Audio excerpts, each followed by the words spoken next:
Bienvenidos al podcast de Israel Casa Integral. Estamos muy contentos de que puedas escuchar una palabra del Eterno en el programa del día de hoy. Te invitamos que visites nuestra página web en israelcasaintegral.com para ver la gran cantidad de recursos que queremos que obtengas para tu crecimiento espiritual. Vayamos ahora al parashá del día de hoy.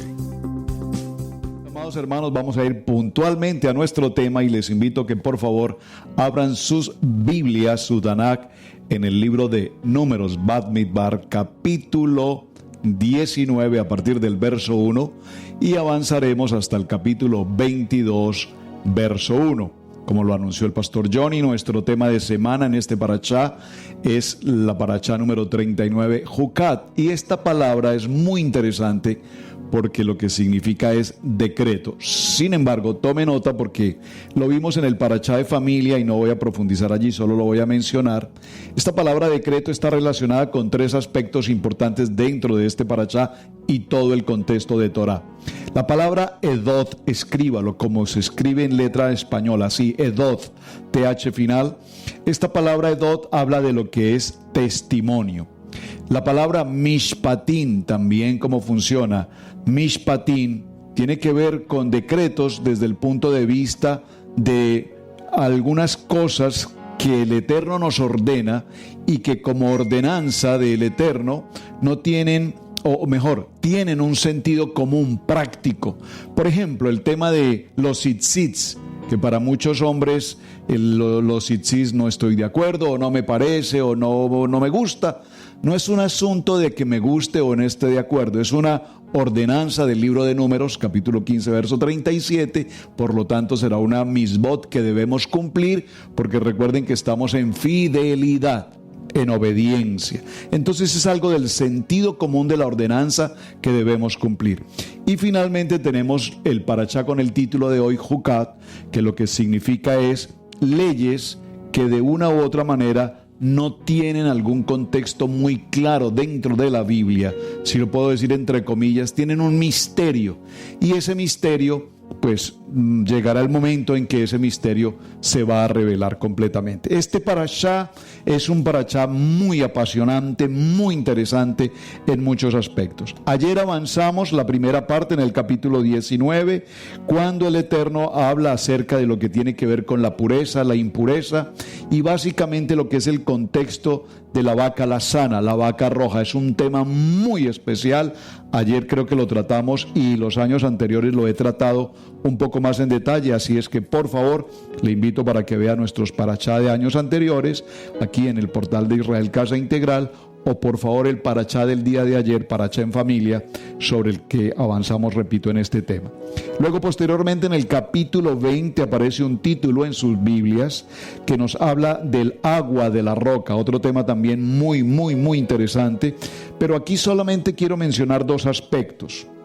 Número uno, en el capítulo 20 hay eventos importantísimos en la historia de la Torá. Número uno, en el verso 1 nos dice que murió Miriam, la hermana mayor de Aarón y de Moshe. Sobre el tema de Miriam les quiero dejar una tarea. Tómese por favor el tiempo usted, mi amado hermano, en casa y haga una secuencia toraica desde el momento en que se menciona el nombre de Miriam. ¿Por qué? Porque pues parece ser que lo pasamos un poco por alto, pero si usted recuerda desde el momento en el que viene el tiempo del nacimiento de Moshe, mucho antes de esto, Miriam, una niña de aproximados 10 años, habla con su padre Amram, que estaba separado de su madre por razones de no tener hijos, en el sentido de que se había ordenado matar a todo niño varón. Y ella lo exhorta a su padre y le dice: pero ¿cómo es esto, papá? Amram, tienes que estar en casa con mamá. Y de este momento profético surge precisamente el embarazo y el nacimiento de Moshe. Es decir, que cuando hacemos una evaluación en la vida de Miriam, notaremos que por algo a ella se le da ese título tan honroso. Es un título muy honroso en la Torá. ¿Cuál es? la mujer profeta, una profetisa, porque el nivel de profeta, bíblicamente hablando, es aquel que tiene esa conexión directa con Adonai, a quien directamente Adonai le habla, y vemos cómo esta niña, muy niña, empieza a cumplir una función extraordinariamente importante. Por ejemplo, otro ejemplo solo para dejarles el interés del tema.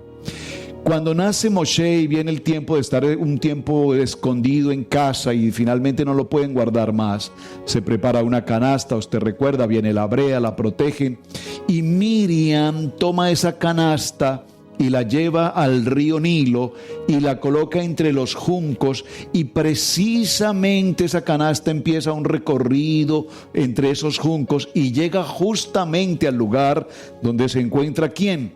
Batia, la hija de Faraón, y observa o escucha mejor el llanto de Moshe. No había llorado Moshe hasta ese momento, pero si lo notamos, porque es tan interesante Miriam, es que ella tenía un nivel de preparación muy inteligente, tanto que colocó la canasta en el sentido de que la corriente fuera dirigida precisamente al lugar donde en ese día y en esa hora debía estar la hija de Faraón. Observe los detalles y vamos a notar entonces por qué Miriam es tan importante. Tan importante que incluso el texto inmediatamente dice que Miriam entró, una pequeña niña hebrea, entra al palacio a Faraón donde está Batia la hija y le dice: mira, este es un niño hebreo, o ya se sabe que es un niño hebreo. ¿Por qué se sabe que es un niño hebreo?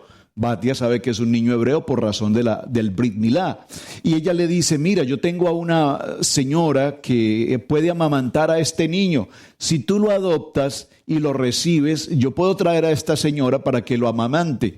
Y si nosotros notamos en la historia, Miriam cumple una función tan importante porque de no haber pasado por todo este proceso, por esta estrategia infantil, profética, no tendríamos entonces a Moshe, el hombre más elevado en la escritura. Bien, ahí les dejo la tarea, examinen todo el proceso. ¿Por qué? Porque en el capítulo 20, verso 1, al final del verso 1, dice simplemente un texto así de sencillo: y en Cades murió Miriam y fue sepultada. Punto. 5 palabras. Murió y fue sepultada. Y es interesante porque, por ejemplo, cuando murió Sara, se hace una narrativa mucho más extensa. Incluso se nos dice el lugar donde fue sepultada, en la cueva de Macpela. Recuerden esto. Se murieron las patriarcas, y de las patriarcas, de la única que sabemos que murió en un lugar establecido X fue Raquel, que murió en el camino. Recuerdan cuando nació Benjamín. Pero es interesante que de Miriam solamente se escriben tan cortas palabras cuando ella cumplió una labor tan importante. Y en este mismo verso, o en este mismo capítulo, de Números capítulo 20, se sucede también en el verso 28 la muerte de el Cohen Gadol, Aarón, el hermano de Moshe. Y si hacemos la misma secuencia, si tomamos nuestra Torá y revisamos cada texto, cada pasuk en el que se menciona a Aarón, encontraremos en Aarón una labor, una fidelidad, un compromiso, una responsabilidad extraordinaria. Muere Aarón a la edad de 123 años. Moshe va a morir posteriormente cuando entremos al libro de Devarim en el capítulo 34 a la edad de 120 años.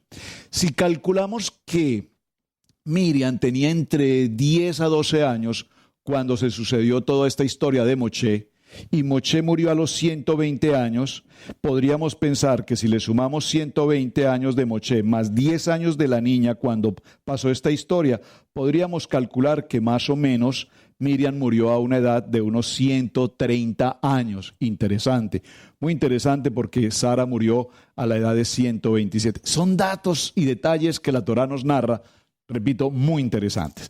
Avanzamos en nuestra historia. En el capítulo 21, el rey de Arad ataca a Israel. ¿Por qué el rey de Arad ataca a Israel? Un enemigo permanente de Amalek contra el pueblo de Israel. Porque ahora este rey se ha enterado que no está el Cohen Gadol, y porque no está el Cohen Gadol, ahora no tenemos precisamente esa nube, esa cobertura, la Shekinah de Dios, y el enemigo inmediatamente viene con todo. Decía la pastora esta tarde en su enseñanza: vienes contra mí con espada y jabalina, Pero yo vengo contra ti y el Eterno hace todo lo que tiene que hacer para sobreguardar la vida del pueblo de Israel. Entramos a nuestro tema en el capítulo 21, verso 4. Un tema interesantísimo. Voy a procurar ser breve en la historia porque el contenido realmente es muy interesante. Después dice la palabra, después de esta guerra con Aradad, partieron del monte de Or camino del Mar Rojo para rodear la tierra de Edom. Recuerden que este Edom es de la descendencia ¿de quién? De Saúl. Por favor, recuerden esto, Edom. Es decir, es un medio hermano del pueblo de Israel. Por lo tanto, Adonai no quiere que el pueblo de Israel entre en una guerra, en un conflicto con su medio hermano.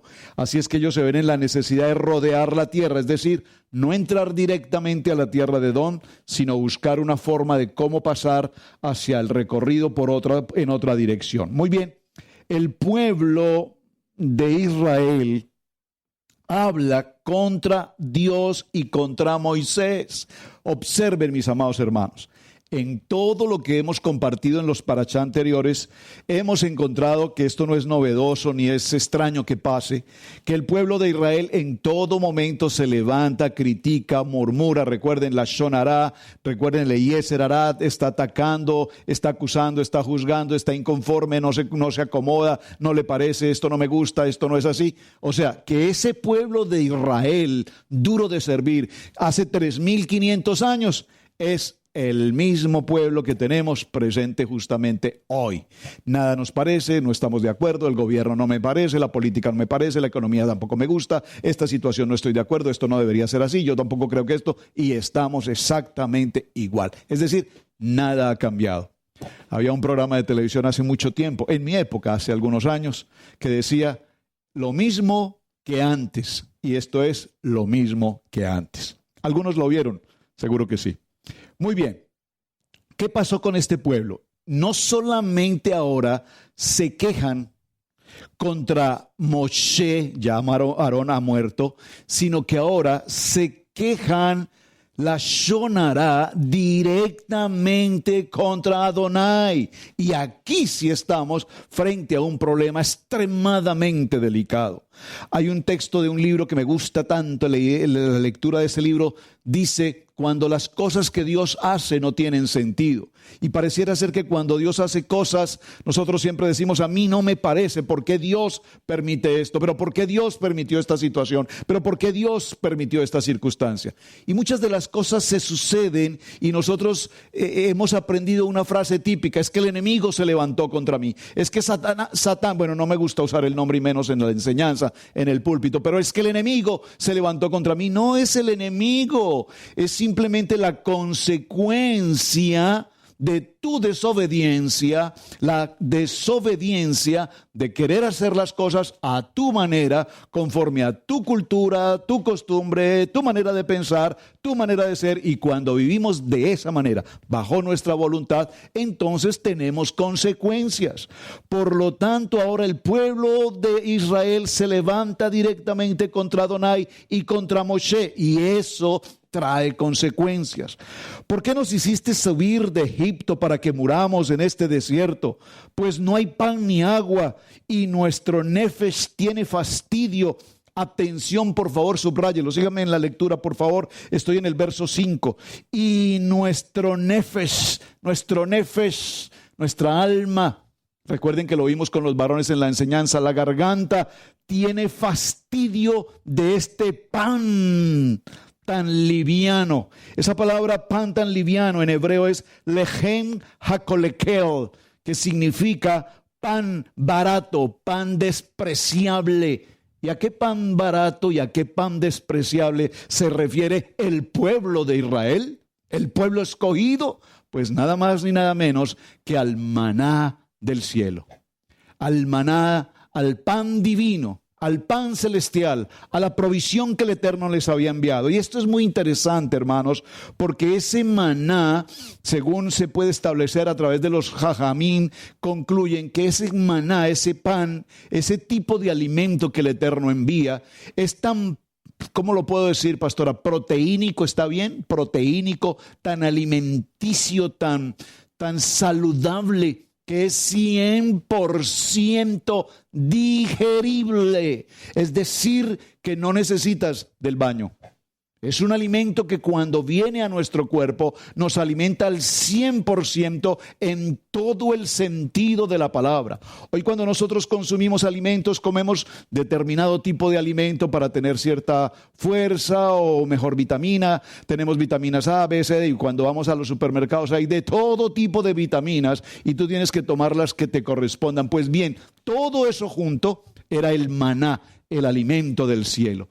Y aquí no solamente se levantan contra Adonai quejándose, sino que le están diciendo: ¿por qué nos entregas ese pan barato, ese lejem hakolokel, ese pan despreciable, ese alimento tan puro que ni siquiera nos deja ir al baño? ¡Wow! ¡Qué tremendo! ¡Qué inconformidad tenemos! Tanto que el Eterno nos bendice y nosotros por todo nos quejamos. Así es que Adonai envió entre el pueblo, y vamos en el verso 6, serpientes ardientes. Esto es un tema muy interesante. Serpientes ardientes nos habla de un tipo de serpiente muy particular que permítame por favor compartir exactamente ese punto. Nos habla de un tipo de serpiente ponzoñosa para infligir picaduras fatales sobre algunos de aquellos quejosos contra el maná del cielo, y otros fueron fatalmente mordidos además de serpientes por perros salvajes y escorpiones. ¡Wow! ¡Qué interesante! Los quejosos se dieron cuenta de que ellos habían hecho mal al pronunciar la Lashon Hará, al hablar mal de Moshe y al hablar mal de Adonai. Cayendo al suelo ante Moshe, confesaron: nosotros hemos cometido la Lashon Hará contra Adonai y contra usted. Orad ahora a Hashem y que Él remueva las serpientes de nosotros. Miren qué interesante esta porción del texto, porque ellos no tenían una preocupación porque fueran sanados o fueran perdonados. Ellos lo que querían era que el Eterno les retirara las serpientes, pero no había una muestra de un verdadero, de un legítimo techuvá, de un verdadero arrepentimiento. Ellos lo único que querían es que Adonai nos quite estas serpientes del camino. Ahora, este tema de las serpientes, si usted se sienta con detenimiento en casa, por favor, y estudia, profundiza sobre esto, me causa tanto interés porque el nombre de estas serpientes es serafines. Una serpiente serafín. No sé cuántos de ustedes como yo tenemos pavor, pánico a un tema de una serpiente. Yo veo una serpiente, estamos en una región donde hay muchas serpientes en los campos, en los terrenos, etcétera. Bueno, en muchos lugares en este país y en todos nuestros países hay serpientes. Tal vez en las ciudades no tanto, pero en lugares donde tenemos alrededor zonas verdes tan grandes como nosotros, que estamos en un pulmón, en los pulmones de los Estados Unidos, verde por todas partes, montañas, árboles y fincas y demás. Hay mucha serpiente en determinadas épocas. No quisiera encontrarme con una, por muy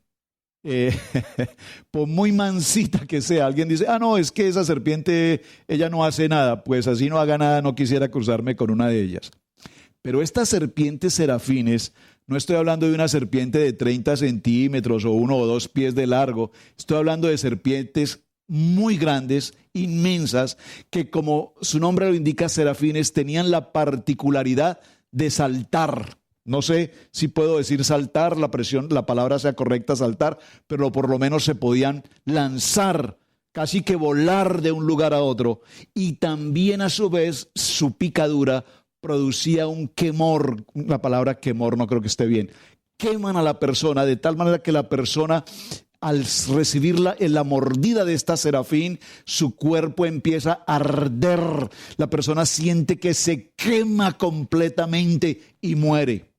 Es interesante porque en todo lo que llevamos estudiando los diferentes parashá, hasta el día de hoy nunca hemos visto en ningún texto que el pueblo de Israel fue atacado por ningún tipo de fiera salvaje, no fue atacado por ningún tipo de serpientes o escorpiones o perros salvajes como lo vemos ahora hasta este punto. Es decir, que un pueblo que se queja, que un pueblo que contradice la voluntad de Dios, lo primero que está haciendo es descuidando cómo el Eterno precisamente se ha ocupado durante 38 años de guardarlos, de alimentarlos, de protegerlos. No se dañaba su ropa, no envejecía, mantenían la salud, básicamente morían de edad. Porque recuerden que el Eterno había dicho que toda esta generación moriría en el transcurso de los años en el desierto hasta tener una nueva generación. Muy bien. En este proceso vemos entonces que el pueblo vino a Moshe y le dijo: hemos pecado por haber hablado contra Adonai y contra ti.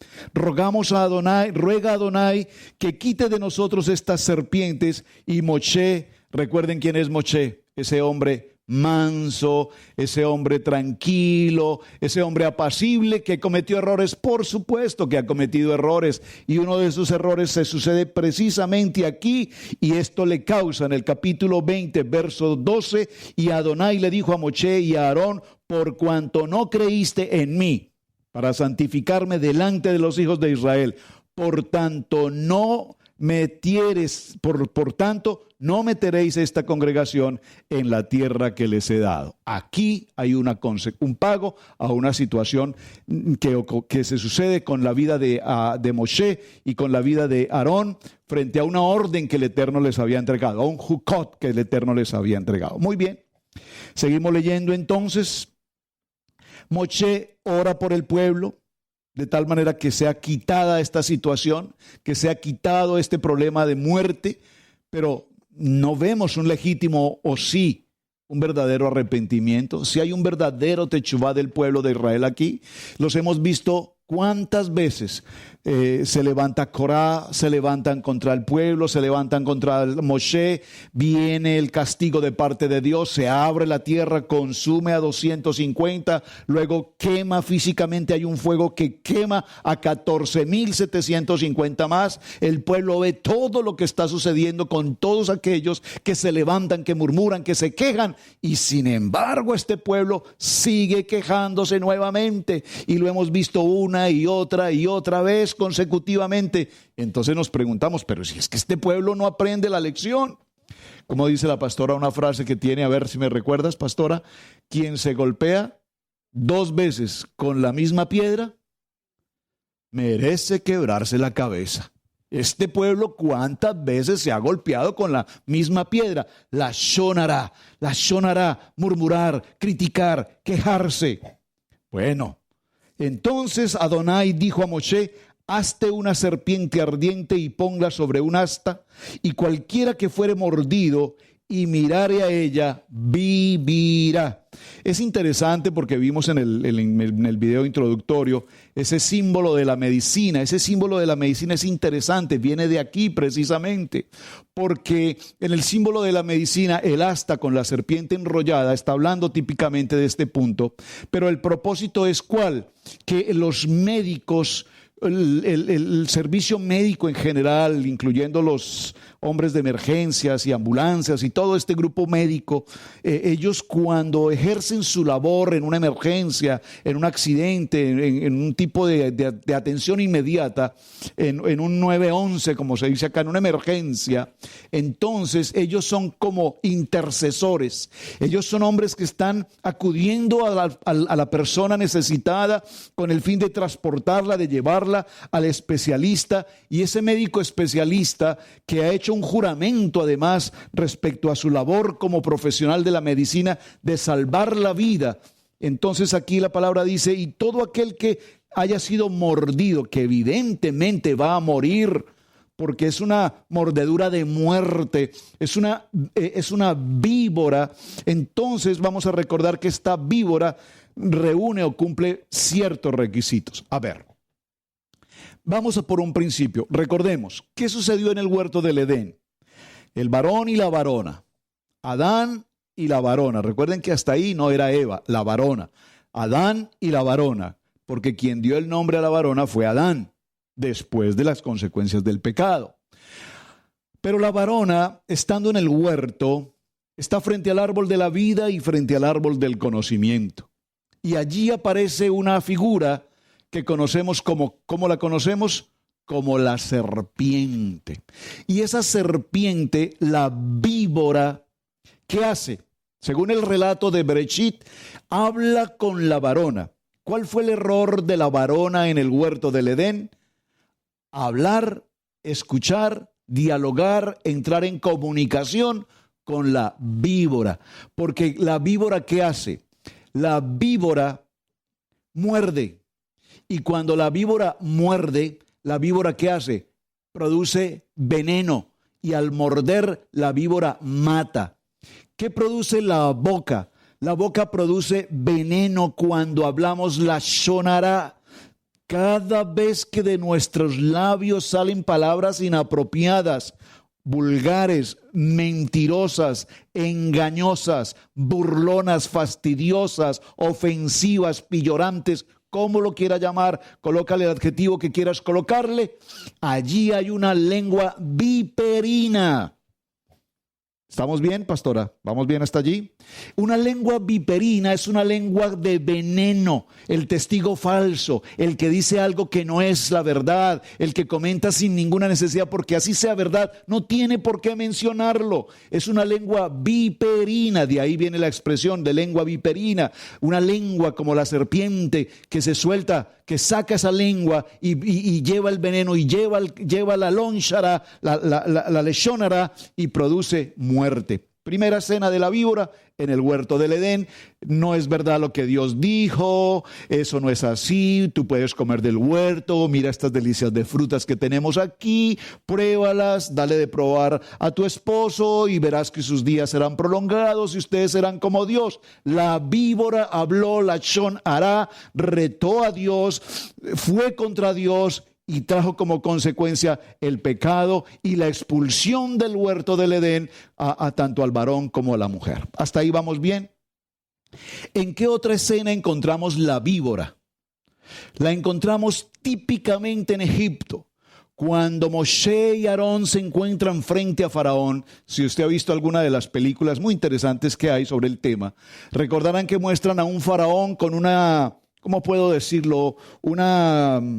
¿Cómo se llama esto, Pili? Por favor, recuérdame, una diadema, como una diadema, sí, ¿verdad? Sobre su frente y sobre esa diadema una serpiente como una cobra levantada.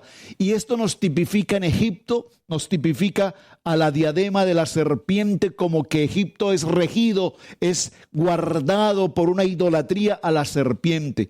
Recordemos que el río Nilo es un río que tiene una forma sinuosa impresionante, que nos recuerda también a una serpiente. Recordemos que la serpiente se arrastra, así es el enemigo cuando se arrastra en dirección zigzagueante hacia tu vida. Cuando un enemigo, no estoy diciendo Satanás, cuando una persona cerca a ti quiere venir a traerte la lashon hara, empieza a arrastrarse sigilosamente, empieza a rodearte sigilosamente hasta que logra entrar en tu casa, hasta que logra entrar en tu corazón y te suelta la víbora, el veneno de la lashon hara y trae como consecuencia muerte. Esto es lo que estamos viviendo en esta historia tan interesante. Así es que Moshe hizo todo el proceso que el Eterno le ha ordenado, tomó la serpiente, preparó la serpiente y la puso sobre un asta, y cuando alguna serpiente mordía a alguno,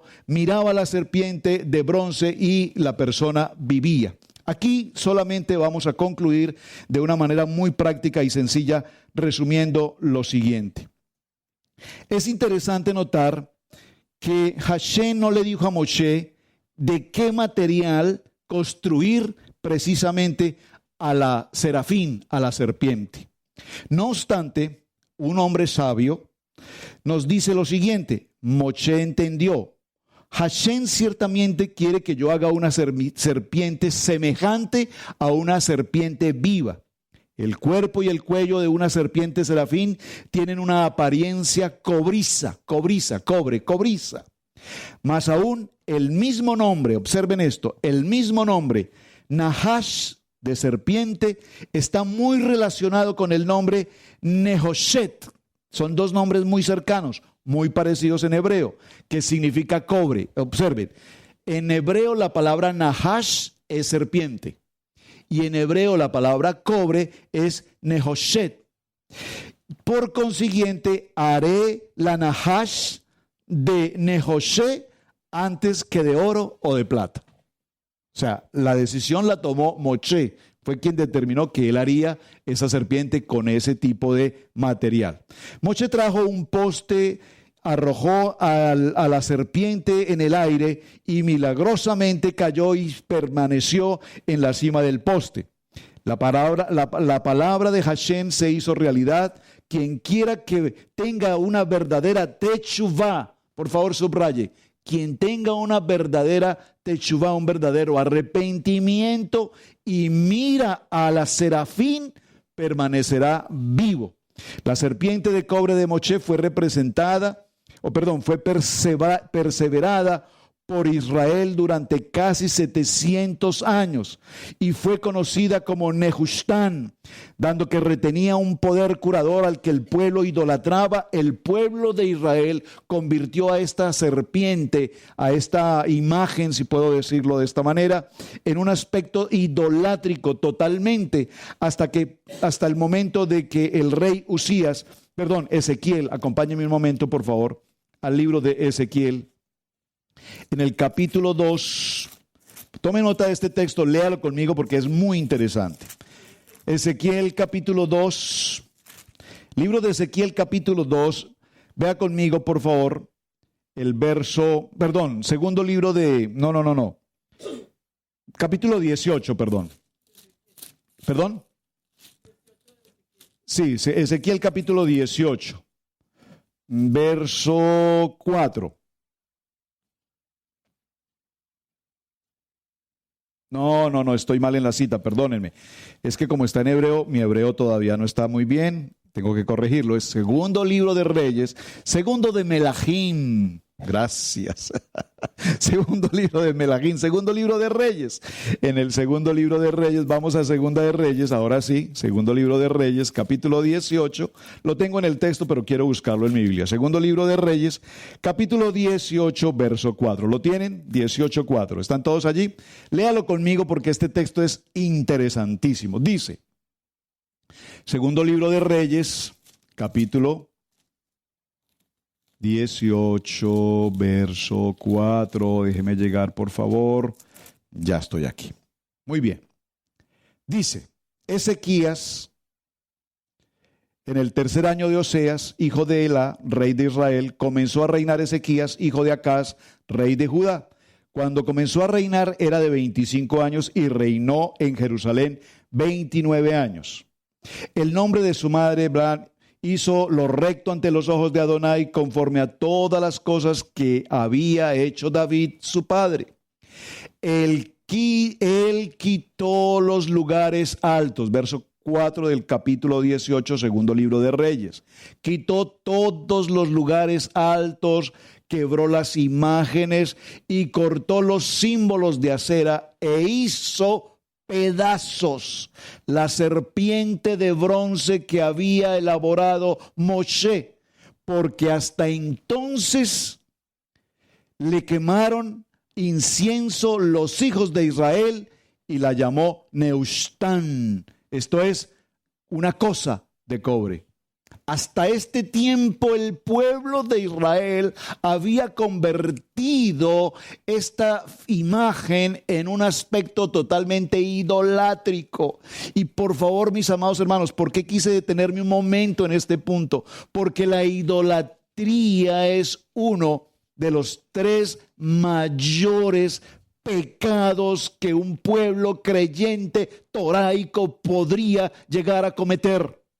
Recordemos que no hay mayor pecado o menor pecado, pero dentro de los pecados, dentro del sinnúmero de pecados, particularmente hay 3 que son muy delicados, y este particularmente de idolatría era extremadamente grave. Es decir, que cuando Adonai permitió esta historia, había un asunto totalmente profético que estaba sucediéndose allí.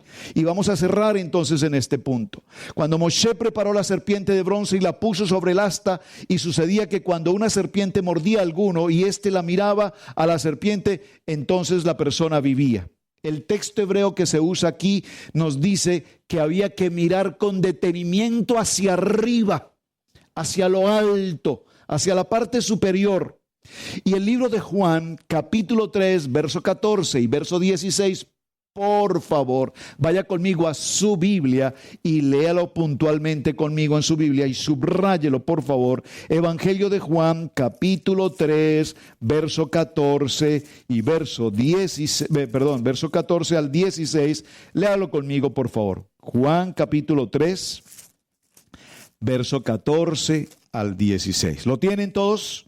Denme un amén, por favor, y vamos a leerlo.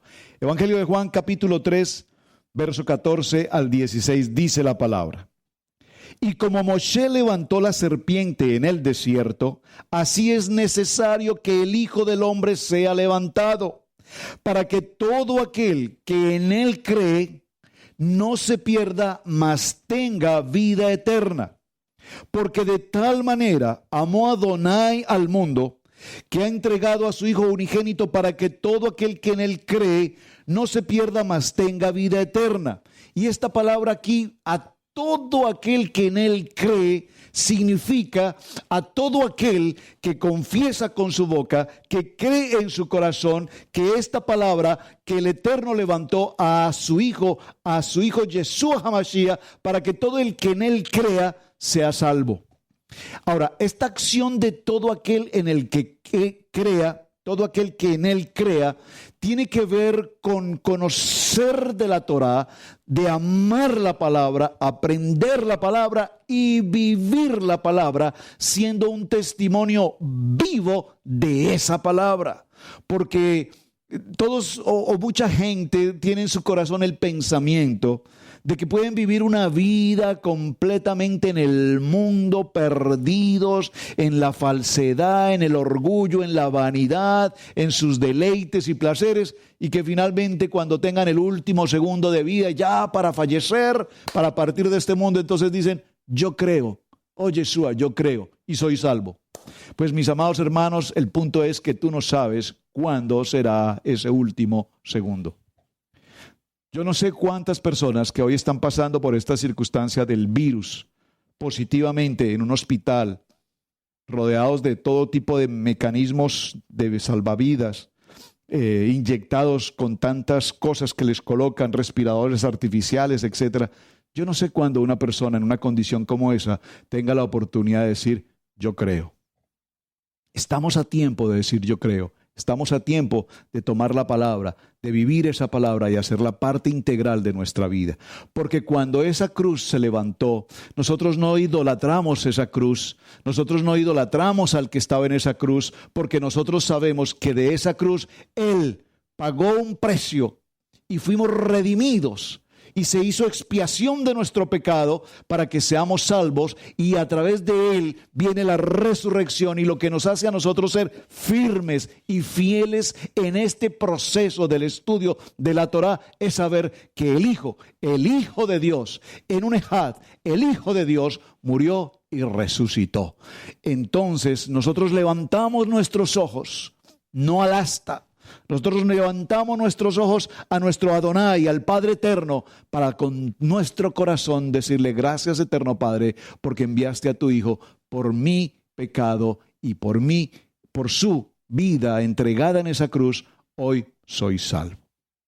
Así es que, mis amados hermanos, de una manera muy simple, muy sencilla, y espero no haber tomado mucho de su tiempo, este mensaje de la serpiente en el asta nos tiene que llevar a una reflexión muy profunda, recordándonos que Yeshua HaMashiach llevó todo nuestro pecado y nos ha liberado de toda condenación en esa asta, que proféticamente se sucede justamente aquí con Moshe, y el momento en el que el pueblo se levanta, en el que el pueblo se queja justo contra Dios, delante de Dios, contra Dios y contra su siervo Moche.